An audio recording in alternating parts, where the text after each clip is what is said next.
Welcome to Negotiating Happiness, the show that helps you find happiness, success, and balance in your work and life. I'm Adriana, your host for this journey into entrepreneurship and personal growth. We're broadcasting live on 107.7 and 105.3 FM in New Orleans as part of the United Public Radio Network.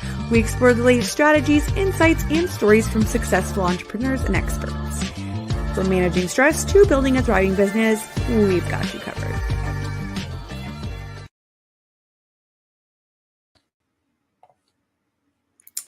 Good afternoon, everybody. Welcome to Negotiating Happiness. I am Adriana Fiorestro. I'm your host, and I am excited to be here. We are broadcasting live on 107.7 and 105.3 FM in the beautiful city of New Orleans, and we are on the United Public Radio Network and UFO Paranormal Radio Network. If you wanted to sit back and watch some of our shows, just a quick reminder that we are also on Roku TV. I can't believe it is September 9th, 2024, and I'm here again with the lovely Helen. Hello, how are you? Hello, Adriana. I'm well. Thank you. Thank you so much for having me. I'm so excited to welcome you back. If you guys don't know Helen, we're about to go and do a little dive into Helen's bio so you can get to know her a little bit. Today we will be talking about, teenagers in particular, and that, delicate age and parenting and being an entrepreneur and mixing it all in together. So I'm excited to kind of go a little bit that way, not just, our usual businessy part of things. So let me just get into it a little bit. So who is Helen? Helen has 25 years of experience in education, training, career, and program development. And she is the founder and executive director of Azul Education Services. Again, she's been on the show before, so we welcome her back. She's assisted thousands of students and job seekers in navigating career transitions from secondary school to post-secondary education and career advancement. She's worked at the top Canadian institutions, including the University of Toronto, Humber Institute for Technology and Advanced Learning, and University of Guelph-Humber. She's also an expert program developer and facilitator, where she facilitated training sessions for provincial and federal departments, developed programs for social service agencies, and delivered custom workshops and seminars for corporate clients. I'm so excited to have her back on because since the last time we've talked, there's been some changes with Azul Education Services, and she's also just accepting grade 12 students for fall 2024 university college application process, and she's only got 12 spots left. So if you are one of those parents that needs a little bit more information, highly recommend for you to get in touch with Helen. And she's also going to be hosting a seminar in October on parenting a high school student with career exploration. So welcome. That was a mouthful. Thank you so much. And I will certainly talking about parenting that teenager, career exploration, but also the business side, because certainly for those who are listening who are entrepreneurs, that's a juggling act in itself. So we will certainly talk about that as entrepreneurs and what we role model to our kids. Which, I mean, regardless if you're a parent or not, I think you come across a stage in your life where you think about, am I being a good role model? Like you might have nieces and nephews or, maybe grandchildren, or you are very close with other people's children. And we often wonder, are we doing it right? Are we, putting out there the best version of ourselves? So it's always a good discussion to have, even though you might not. I mean, I don't have a teenager, but I think about this all the time about how can I act accordingly, right? How can I make sure that I show Zach, my son, a part of this is life, but also look how great it can be. It's not all gloom and doom, but also this is the reality, right? It's such a balancing act. Absolutely. And I will probably pepper in things for someone who's younger as well, because you're right. It isn't just parenting. of teenagers. It starts at a young age, and it isn't just parents either. It's older siblings, it's aunts, uncles, grandparents, exactly like you said. So I think it's always good to have a better awareness of sort of our own influence on the people around us. Right. And I think often we live in a society where we're very lucky to have access to all kinds of education, right? And I've had to recently think about my own situation with my son, because it's September 9th. So here in Ontario, hello to everybody from all over the place, but here in Ontario, they started school last week, and my son started, junior kindergarten. It was our first day. So it was a lot of firsts, a lot of emotions. But I was thinking at one point, he went into the public school system, and I have so much faith in the public school system. And there are places that, maybe that's not the case. And I did have to think about, hey, like, what would the private system look like? How is that going to change, or shape his future or his ability to have access to opportunities? So I would love, love, love to hear your expert opinion on this, and just to kind of give us a bit of a taste of, here's what the reality is, and here's what could be. Great question. I think we all think about, even at a very early age, when you have a child, of course, there's all that excitement in the beginning, but the moment they turn, like, even as early as 3, you start, well, even early, what am I going to do? Where am I going to put them? Yes. In a daycare, in a preschool, in public, private? There's so many options. And I do think that those are things that it's good that you're thinking about them. It means they're important to you. And there are lots of options. And the first piece of advice I will give is take it from the child themselves. You as a parent know more than anyone else what type of child that is.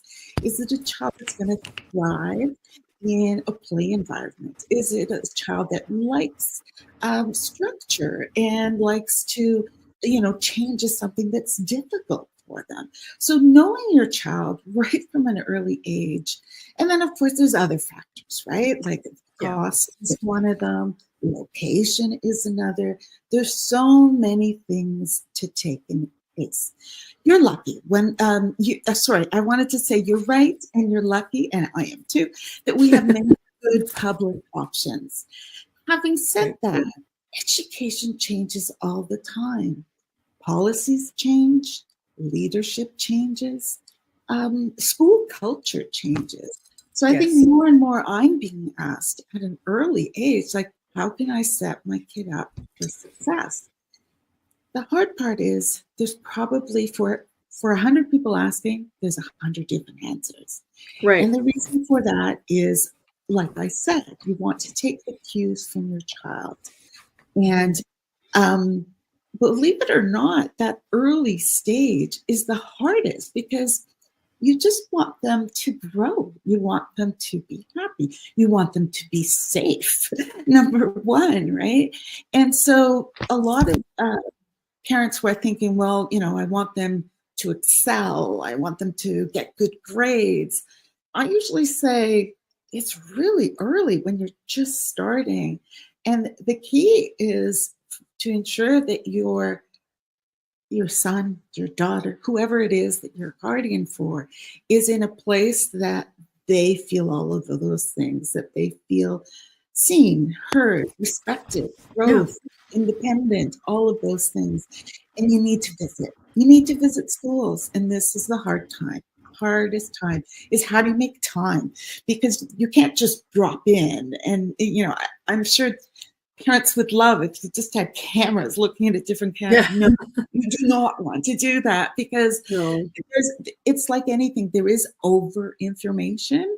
There's so many new exciting programming starting from an early age. Right. I like to say, if you can start them in even like summer camps or something, that exposes them extracurricular, sports, dance, all of those different things, you start to see what are your child's preferences. Mm-hmm. The majority of parents put their kids in public school. I do too. Yeah.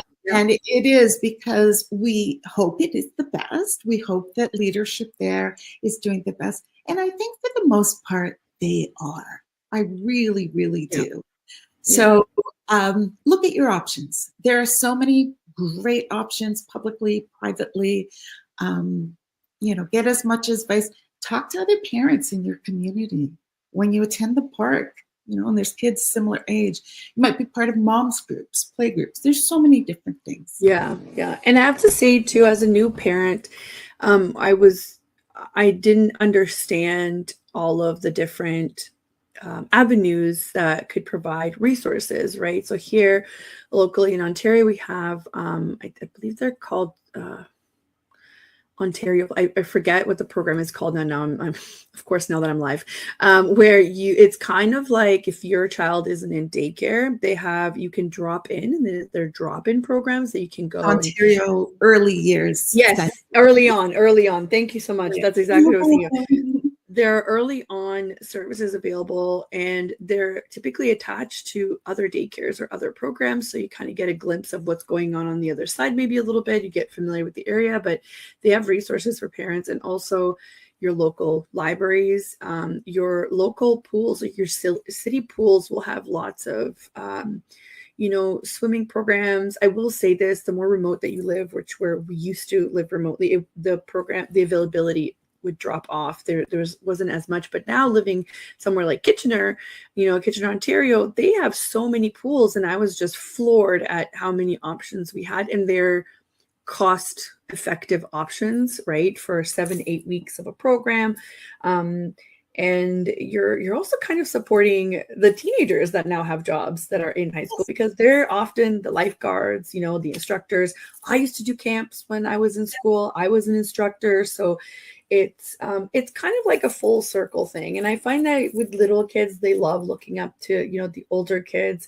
It's like that cycle now, like the older kids look up to, adults or older kids, maybe university or even older, to see, hey, what does life look like in 5-10 years kind of thing. So this is basically what our discussion can be focused around, because it is important to address it. And for us, for Helen and I, we have lots of opportunity to be flexible with our schedules because we picked entrepreneurship, but there's also certain things that you really don't have a choice on, and you have to kind of navigate around it. So I would love to hear kind of what your entrepreneurship journey, how that changed, how you can parent or how available you are. I'd love to hear it. Definitely, you hit it on the nose when you said flexibility. So as an entrepreneur, the one thing, don't get me wrong, we're very busy, but the one thing is that you can schedule in everything that you said, community time, pools, all that. And there are, through most municipalities, there's excellent programming, like you said. And you're right, it's leadership development for the high school kids, for the university students. So through the public system, and if you're an entrepreneur, you always have your local school. As an entrepreneur, the one thing that and I wasn't always an entrepreneur, I have to emphasize that. So this is only within the recent years, and my kids are older, but I was fortunate that even as a salaried employee, that I was given some flexibility to explore different things as my kids grew older. Now, by explore things, it just meant getting more information. I can think back to when my kids were, let's go to grade 1, grade 2. And again, my theme is career exploration, career development. So I think for me back at that time, it was important to expose my kids to as many options of careers as possible. So that it isn't just your standard that everyone knows, a firefighter, a teacher, a doctor, a lawyer, and so on. But it was, getting into an elevator and thinking, who do you think built this? Or going by in a bakery, there's everything from someone who's cooking it to someone who's selling it. And I think that was really young, that I know was important for me, that they just be aware that there's so many possibilities. Agreed. Because I think we think, oh, we have to have role models within our family. If we don't have an aunt or a neighbor who's a doctor, then they'll never be exposed to that. That's not at all. All of us in our everyday lives, we take our children to different things. Mm-hmm. And as an entrepreneur, you even have more opportunities because they see you at home, they see how you're managing your time. But regardless of that, it's really to somehow build the importance of checking out resources. You said earlier on about you don't even realize how much there is out there. Mm-hmm. Going to your local community center, going to your local YMCA, there is incredibly affordable programming that we almost overlook because there is a tremendous amount of great private programming as well. So, of course, both are great. As an entrepreneur, I think the one thing that has certainly impacted me is my kids watch. Well, I think every kid watches everything their parent does, but I'm able to share with them some of the ups and downs as well, which go away to work during the day, they don't necessarily see, or they don't even know sort of the interactions.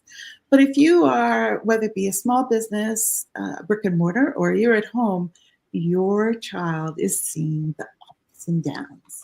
Yes. Great, things that don't go, last minute decisions, last minute changes. And whether you realize it or not, that is creating for each child, for each young student, the formulation of what careers are. And, I think, there's two sides of it that, we shouldn't talk about careers. There's all different things. There's entrepreneurship. But I am a firm believer, my own philosophy is that it's intertwined in everything we do in our lives, in our life stages, whether we're living alone, whether we're with a partner, whether we're in a small town, metropolitan. I think all of those things, our kids watch and listen to everything. Yeah, they do. And they're little sponges. I found that out pretty quickly when I guess my son was telling his daycare teachers that, oh, mommy's working at home. Like, why are you talking about this? Right. Or mommy, I want this is hilarious. He can't say computer. So he said paputer for the longest time ever. Mommy, I want a paputer. And I'm like, why? What are you saying? Like, why do you need this? So one day I pulled out like a really old, Chromebook, and I just let him have like an empty doc, and I just wanted to see again, he's 4, he doesn't know how to type, he doesn't know how to do anything, but he is mimicking me to a T. I've never taught him this. He's just typing away and then playing with the mouse pad and typing away, then looking at me for a bit, and then they learn so much from us without us even thinking about it, or without us even having to actively be teaching them things. So it's such a good, I think it's such a good exposure. I mean, I grew up with parents that had very typical, I guess, service-based jobs. Like my dad's a plumber, like a commercial plumber, right? So he works on these big projects. So that kind of opened me up a little bit to the trades. I understood a little bit more about the trades. And then my mom was a tailor. And she still is, right? So she has a very traditional job that you never see anywhere. And she's, traditionally trained, and she's got a vast amount of knowledge on this, but this is a dying profession here in Canada. So it was very interesting to see that, but she also had a part-time business with it. So then I got to kind of see a little bit of what that's like, or her managing clients. So I think I got a really good sense of it. My grandmother was a hairdresser. So I used to go hang out at her salon with all the other ladies. And again, just that exposure, you're right. It's not limited to just that, because they had, they have friends, we have other family. One thing though, that was, sort of consistent for us in our family was school. So you had to have an education, right? And I have my opinions about that too. You know, some people, not everybody is made for university or college. And I think that that's where this exposure comes in handy so that you understand what you're good at and what you're not.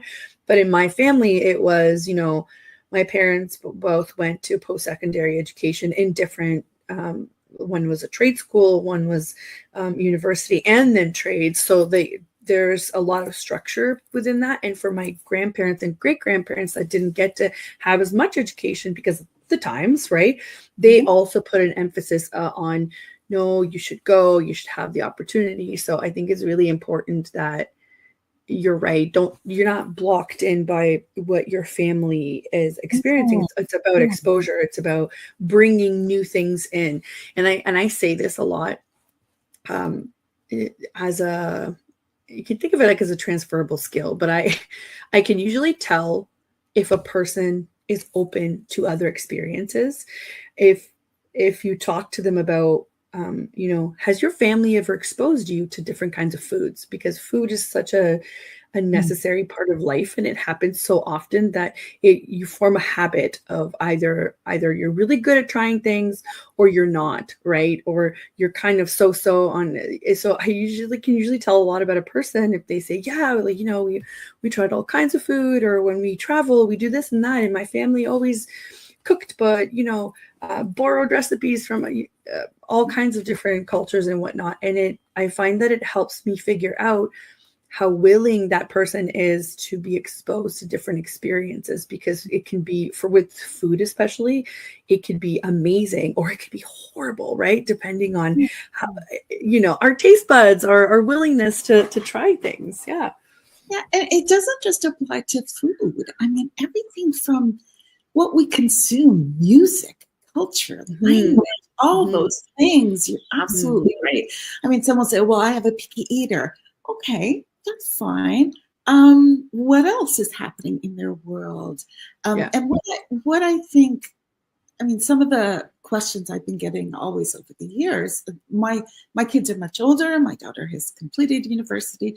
She's actually working as a teacher, and my son is currently in post-secondary. But I'm always asked, like, how did you expose your kids to this and that, and to be open-minded? And I think my number one answer is to be open-minded myself. And I think, you know, I've seen parents who, you know, you touched earlier on the Chrome and them imitating you. When you see a child on, whether it's their phone, their computer, up until a certain age, and I would say the early teens, I would say, they are mimicking everything that you've done. Even though they may be consuming an incredible amount of technology, and that's a whole other sector. Right. Pros and cons to that. But it isn't until we, like you said, be open-minded, exposing them to foods, to music. So many times I'll hear a parent say, oh, my son and daughter, or daughter, my child, I should say, my child loves this type of music, just like me. And I'm like, of course they do. That's what you listen to. That's what's on streaming in your car, you know, of course they are. And so even that, you know, it's important to be curious, I think, as a parent. And if your kids see that you are curious and open, the majority of the times they will be too. Now, I'm, you know, this is not everybody, of course, but especially when they're young and so impressionable. If they hear parents saying no, no, no, no to everything new, to going somewhere new, to eating something new, they'll probably be saying no, no, no as well. And every child is different. 100%, but I think it's also like you said, you found out so much resources that you had no idea about, and it's because you were open-minded about it and open-minded for education. Yes, and I was also surrounded by other moms that were in the same, that's a community. It's a community that we slowly build as parents, and I feel true for dads too. I just don't think they talk about it as much as we do. I do have a friend who he's a dad. He has two children, and he's on these like Facebook groups for dads, and what they do, it's hilarious to see the difference in interaction, right? Versus the mom groups. We're a lot more open with sharing information than maybe the dads are, but the dads are the ones that are making trades for playgrounds and outdoor toys, and hey, we can take the kids to do this fun activity. So it's very similar in how we build our communities when we're parents. And especially I love talking to other entrepreneurs that are parents, because I feel like there's that extra layer of understanding. I can't tell you how many meetings I've had, probably more than I would have wanted, but I don't feel guilty saying that. But I've had quite a few meetings where my son's either sick at home, you can hear the TV down the hall, or he just busts in here and starts saying hello to whoever client I'm talking to, and it's super embarrassing. But I have to say, because a lot of people I work with are entrepreneurs and they're also parents, they totally understand, and they're way more open to understanding this juggling act that we do as entrepreneurs, right? So we know that we can be flexible, but sometimes it's the same thing. It's what comes first. Family comes first. It should come first, right? So I think COVID showed us that. I'll never forget. There was the very first video went viral at the beginning. It was even pre-COVID. Someone on video conferencing, and their child just sort of bolts in, and it went viral. It would not go viral anymore because it's normal now. Yes, it's completely normal. And that, I think that is fantastic, because we are more than just what we do, more than just we work. You're absolutely right. Yeah. We have families. Now, of course, you don't want your child sitting there or your cat on your shoulder kind of thing. Sure. That's walking in. But I think that we are all a little bit more just accepting of this happens. I know so many times, like it's happened to me. I'm talking to someone and someone walks by, and sometimes I don't even pay attention. And others, it's like, yeah, they're human. This is what's happening. We're not in closets hiding on microphones anymore. No. I'm not in my office today. I'm at home. Like that's exactly it. We've made the decision to share a private part of our life, which is our home. And I know that a lot of people had home offices before this too, but it's different. We've opened this door. I have meetings with people across the world sometimes, right? So it's just different. We're living in this landscape of, we're trying to juggle everything. We have gained some time by not being on the road all the time, being remote, but we've also added so much more to our plate. So for me, it's, I'll give you an example. Today is probably the best example. So it's Monday. Certain things, have to kind of fly right off the bat, 8 o'clock, 9 o'clock. And then first meeting, then second meeting, then radio show, then, booking some things before I go. Then I have an appointment. Then I have to go grab my son from school, and then I have to take him to his classes, his extracurriculars, in the evening. In between there, I have to get dressed, pack a dinner, actually make it to my appointment. It's like out of this house, and then come back and go and put him right to bed, because it's going to be too late by the time we drive back. So yes, I love that I am able to pack all of this into my own schedule, but I have to think of, okay, when do we get downtime this week then? Or when, I have to meet his needs, I have to meet my needs, I have to meet my clients' needs. It's always a juggling act. And that means that I am on my phone a lot, right? It means that I'm either taking calls or I'm answering messages or emails. And that's okay if that gives me the flexibility to do what I want to do, or to be able to take time off. We took some time off this summer, right, to travel. That was great. That was amazing. And I don't think you could replace that. But it does make me think, my next question, I guess, kind of rolls into this next topic. But before I do that, I should probably do a halfway intro here. So for those of you who are just tuning in, this is Negotiating Happiness. I'm your host, Adriana, and we are live on the United Public Radio Network and UFO Paranormal Radio Network on 105.3 and 107.7 FM in New Orleans. And I am here with Helen from Azul Education Services, and we are talking all about entrepreneurship, parenting teenagers, how to best support them, and how to put education at the at the top to see how we can basically support our kids and also make it out alive out of this whole journey. So I was just going to move on to my question of, you always have to do business planning. You always have to do family planning. Where does education come into this? What are some of the things that we can do to help ourselves? And I will tell you right now, I'm guilty of this. I need to open an RESP, an education savings for my child, so that, he has some options down the road. But what can you do to plan for this as an entrepreneur? Like, what, in your opinion, what can we do? There's so much. I know. But let me start with something that you just touched on, RESPs. Yeah.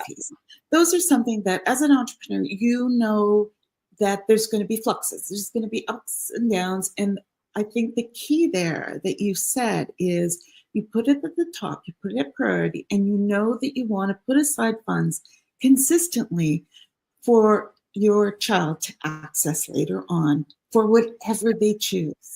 Yep. And some will say, is it too early? They're just starting grade 1. You can start as early as you can. And these things are about habits, right? Because once you start it, then it just continues and you don't think about it. I think it's much harder when your kid is older and you go, I wish I had done that. So having the foresight to think, okay, what's my life going to look like? And this is something you can do on your own, obviously not involving your kid, but just think, fast forward, your child's going to be 16. What's going to happen then? They will be in high school. They will start to have to think about what's next for them.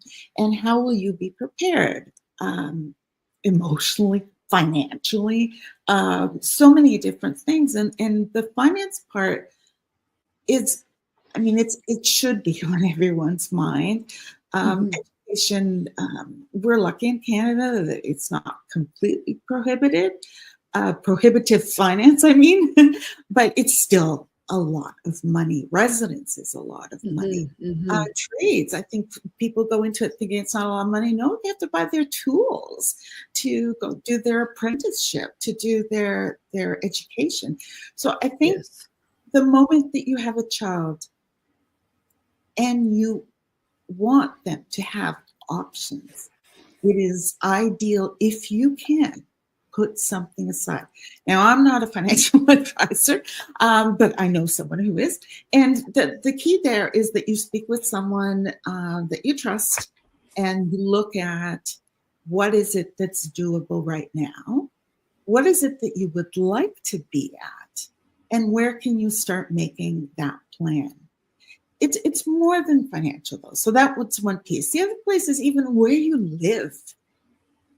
So you talked much earlier about rural or metropolitan. All those things are important. Like if you are in a smaller community, you're right, your options are less.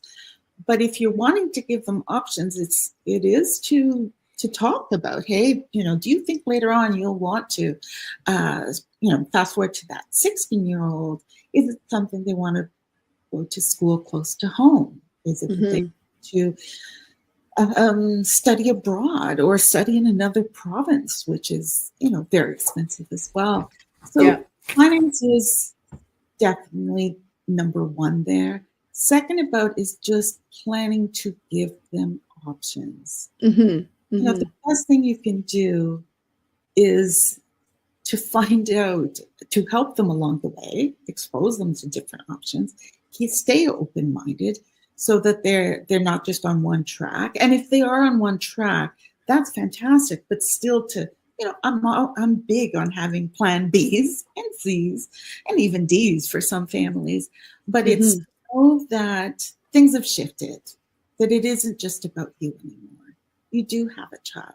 You are taking care of someone, and you want to give them the best opportunity you can. That's And right. that's ultimately inserting them in your plans, looking at 1 year, 5 year, 10 year. Now, nothing says that you know what's going to happen, but everything can change. But if you equip yourself with best case scenario, worst case scenario, and then most likely the reality in between, then you are preparing yourself as a parent, you're preparing your child to help them make decisions as well. So often what I hear the most is my 16-year-old doesn't know what to do. That's completely normal. I think it's it's almost 70% don't know yet in grade 11. Yeah. Yeah. And that's fine, because it's overwhelming. It really is. But to support them, again, building up to that stage and during that stage is, again, having conversations, candid conversations. Some kids are sharers and love to talk, and others aren't. And so you have to find what is that avenue that you're going to find out what they like, what's important to them. I'm almost, I use this term quite a bit, but it's much more than just career planning. It's lifestyle planning. It's everything. It's really thinking about how you will be available or not available, what to do. And so for me, it's sitting down yourself, having plans, and then as they age, include them a little bit more. You're not going to include your 7-year-old in their plans for the next 10 years. But your 17-year-old, you will. Yeah. Yeah. Your 20-year-old, hopefully you're still having those conversations, whether they live with you or not. It doesn't matter. Communication is at the top of any of this. Yeah. And I think, the questions last year, one of the most frequent questions I got from parents were, how do I know if my child is making the right decision? I mean, you don't. There's no guarantee in anything. No. Anyone who's looking for, what is the job, what is the career that they're always going to have employment, or what is it they'll make the most money, or what is it they'll be happiest in? There is a giant wheel out there of all those things. Yeah. Having that conversation, good. That's a great place to start. But there are no definite answers. Yeah, and it's interesting that you say that, because it kind of gives me an insight in what other parents are thinking about, which is super helpful, just to know you're not alone out there. But just having this conversation will bring out information that you would be surprised. We tend to think that we kind of know what the answers are, but then you'd be surprised at certain things. So here's a scenario. I'm separated, so we had to have this conversation very early on. I mean, Zach was only 3, so we had this conversation of whose responsibility is it, and how are we splitting this responsibility, and how do we best support our child even separately? So, you will be surprised by some of the answers that some people have, their views on education or views on how to fund education. And it's important to have them to begin with. And then you're right, once Zach gets older, it would be easier to say, listen, as your parents, we've had these conversations, and you need to learn some responsibility as well. Maybe you're also involved in funding part of your education, because it's a realistic thing to do, right? And everybody can help as much as they want or can. I'm a big believer of, I have to be there to support my child, because I was supported as well, and to make things a little bit easier. You want to avoid debt and all that, but sometimes it's unavoidable. It was unavoidable for me, and I made it out. And, it's just another example of, you figure it out. You have plan B's and C's and D's. And this kind of takes you into, now that you're old enough to have a job, first of all, how do I teach you to prioritize things? I was very impulsive with money, and it took me a really long time to even learn control over that. And I don't want to put my son into that position. So now I'm sitting here wondering, how can I, normalize this? Let's talk about money. Let's not make it taboo. Let's talk about, how are you going to spend it? What percentage are you investing back in yourself? And I really, really want to teach him this really early on, that it's not just about instant gratification, because that's what my impulses were about. It's like, how do you navigate that? So how do you teach your teenager to say, how are you investing back in yourself? Because they're going to be very confused when you say words like that, right? But it's about development. It's about, what else can you achieve with this money, or how can you, and never mind investing. Like, this was not a thing when I was growing up. And I wish it was. I wish I knew more about that, right? So how do we prepare them once they're old enough to have a job to look forward to their careers? Because you're right, it might be very hard for them to be focused on their future when they don't even know what they want to do yet. Yeah. These are, all of the things you mentioned are questions that hopefully every adult is having, every parent is having. Yeah. Even like helping out as a niece, a nephew, whatever it may be. One of the things that I recommend that you start with is, and you mentioned your personal example as someone who's separated, is that you're having this decision early on that it's important to you. What are you going to do? How are you both going to show up for your son in this case? And then it is, as they get older, of even simple things like saying, when you grow up, we're going to help you with finding out what you want to do. This is important. And telling stories along the way. And it never stops. When they're teenagers, it feels like the biggest decision they're going to make, especially as teenagers, where everything is monumental. You fall in love, you get heartbreak, everything is do or die. And the same thing happens with some students about post-secondary. They are so terrified because what if they make the wrong decision? Right. If you have gone along the way, and for me, this was a huge part, is we're going to make mistakes. And hopefully what your kids see as you start to talk more about it is that they see the reality that instead of being fearful of it, of explore different things. One of the reasons my business started is I was having these conversations with so many parents of kids I know. And I had worked in post-secondary for many, many years, doing admissions, doing recruiting, doing all different student services, that I always thought, this is too late. They're already in post-secondary. I think where I can make a much bigger difference helping students and helping parents is at a younger age. So with high school students. And what I've seen is, and I saw myself as a parent too, you don't want to rupture that parent-child relationship. If they start to see you as, well, mom says I can only do this, or dad says I can only do this. These are, two, or there's a mentality of scarcity, which means like, we'll never have enough. Oh my goodness, we'll never have enough to send you to university. The conversations, if they're driven by, you want to support them, and that, again, there's always someone to talk to.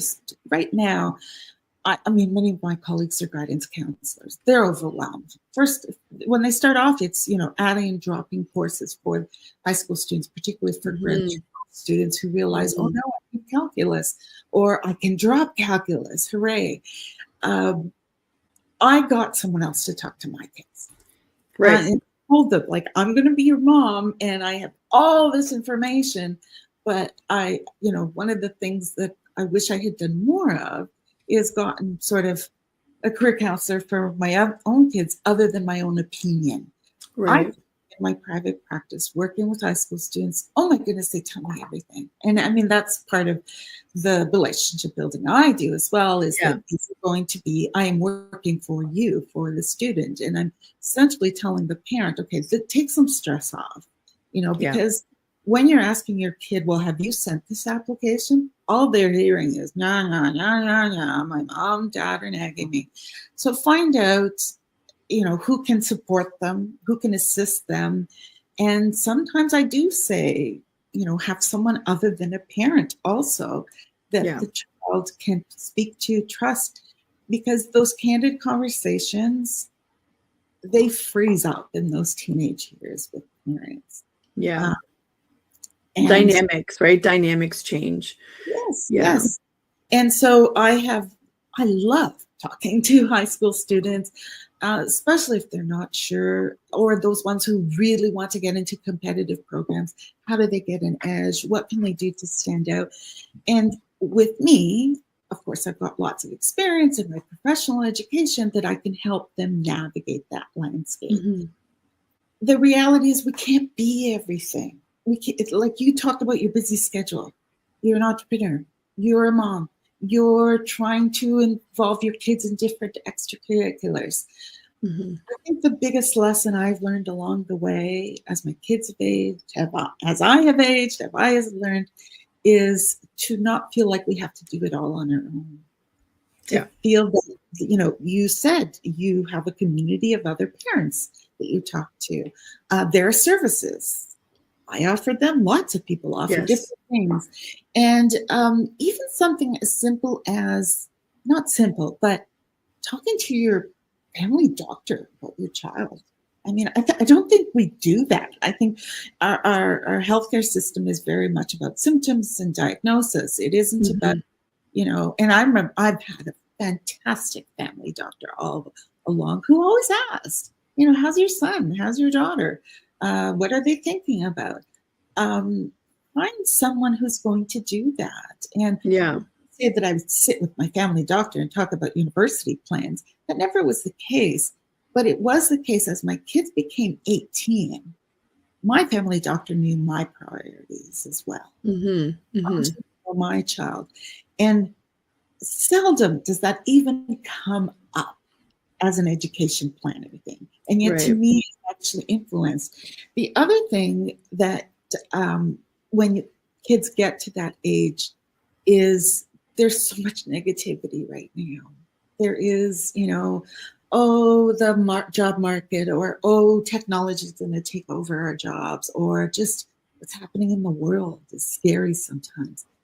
It is so important that there, on social media, I was hopeful Helen for a long time for many people, and I hope I still am.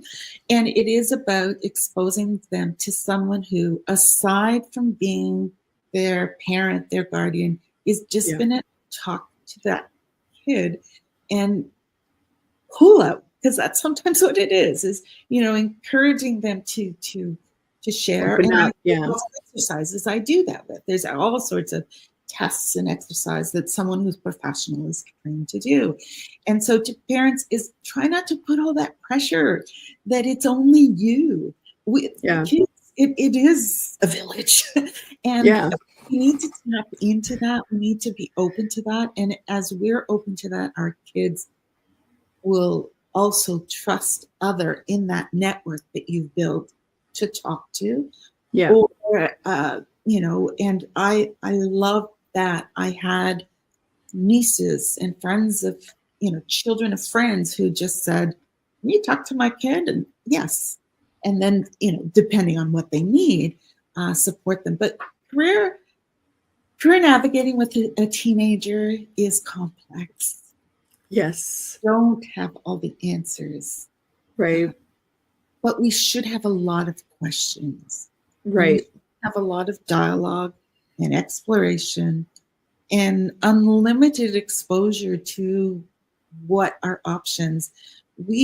And I'm guilty of this myself, although my parents didn't have post-secondary, and my grandparents, we come from a small town, agricultural laborers. But I know that it was really important to them that I have an education. Mm-hmm. What I did with the words, they had no idea. It was kind of like, you figure it out. Well, but I do think that we have so many resources out there. I tapped into so many different things along the way. And kids and parents don't realize that there are literally hundreds and thousands of people that can support your child along the way. Yeah. And that you don't have to have all the answers, and that you're going to make some mistakes, and then you learn to pivot. You learn to, oh, okay. I've seen parents who put children in one system and then take them to the other system. Mm-hmm. Again, that happens. And as long as that transition is being monitored and that you're aware and being there. I mean, as an entrepreneur, you highlighted earlier, some of the benefits is we get to just spend time with our kids. Yes.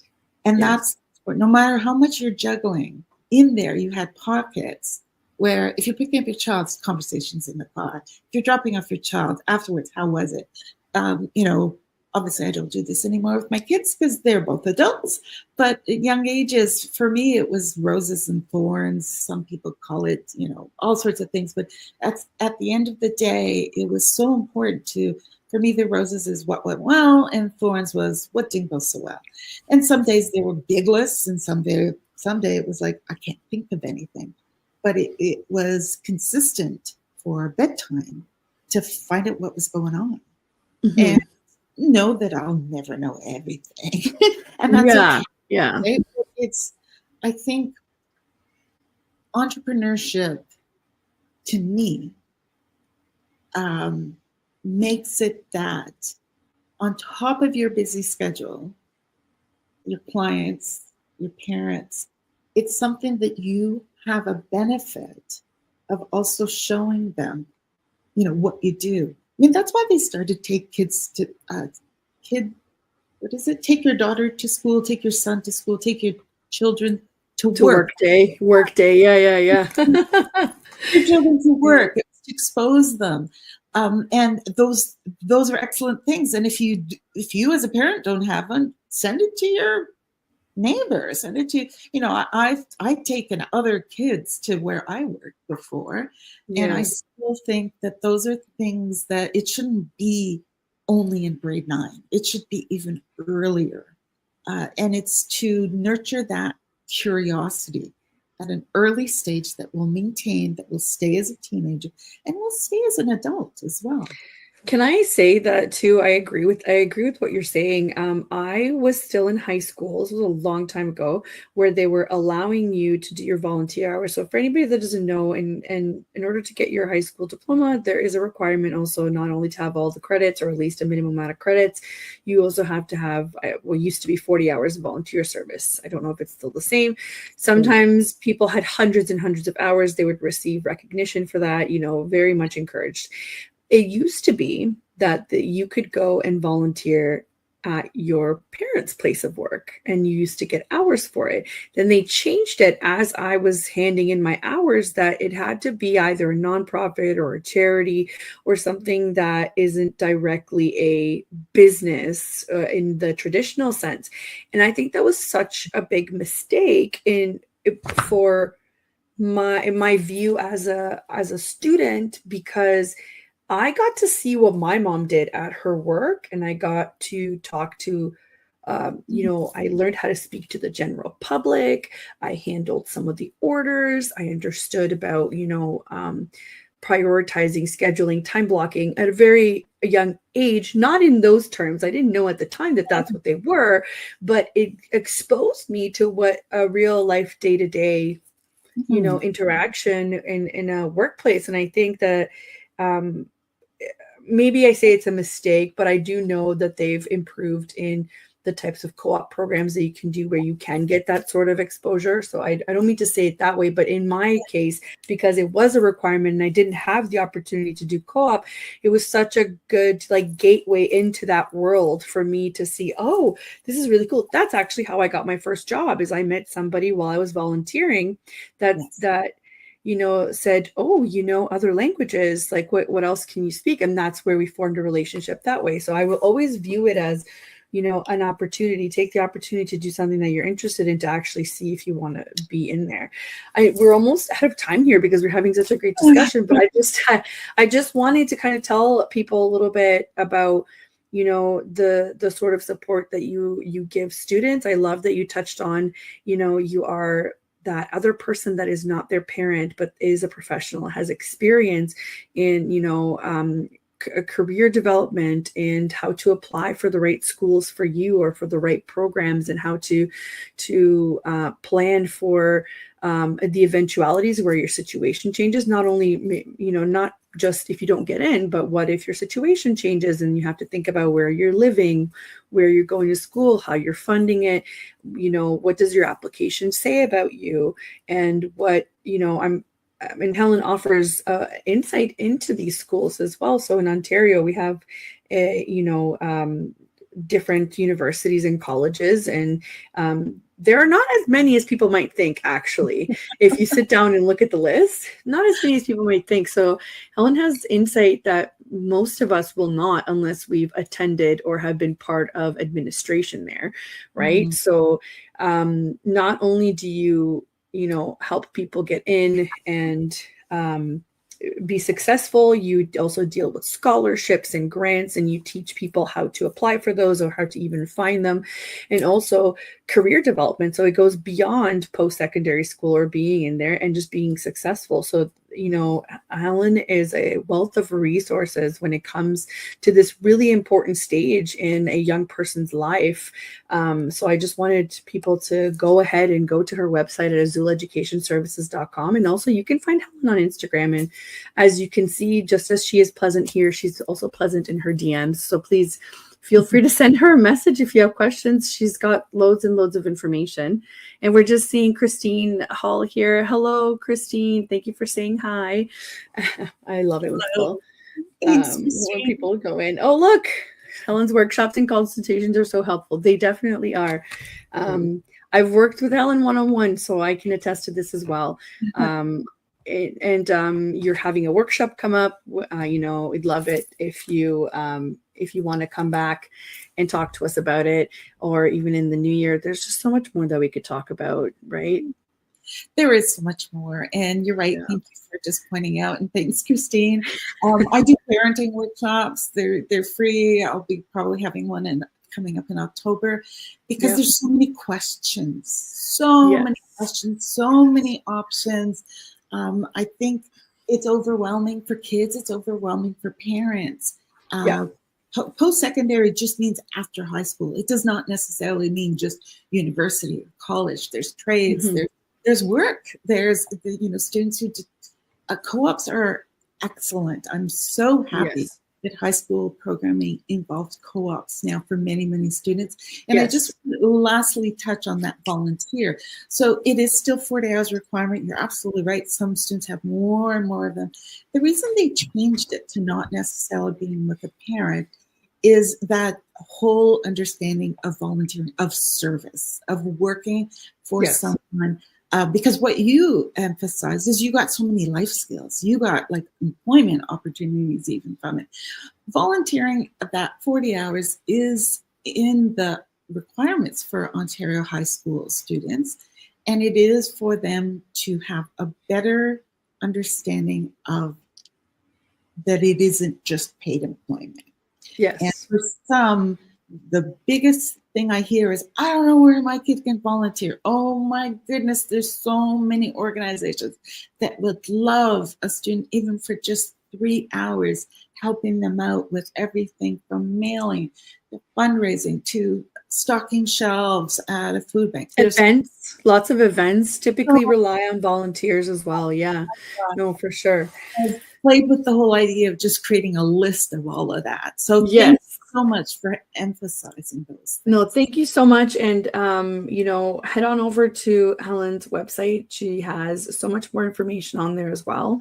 And if you guys can't get to Helen, get to me first. I will pass on the contact. Thank you so much for coming on. We are at the mark here, and I would love to see you again.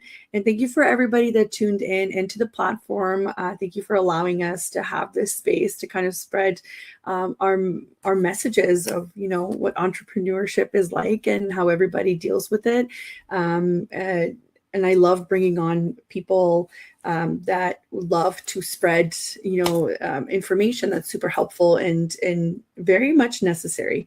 So thank you to the United Public Radio Network and UFO Paranormal Radio Network and everybody that tuned in. We will see you next week at the same time. And thank you. Have a great rest of your week, everybody. Bye-bye.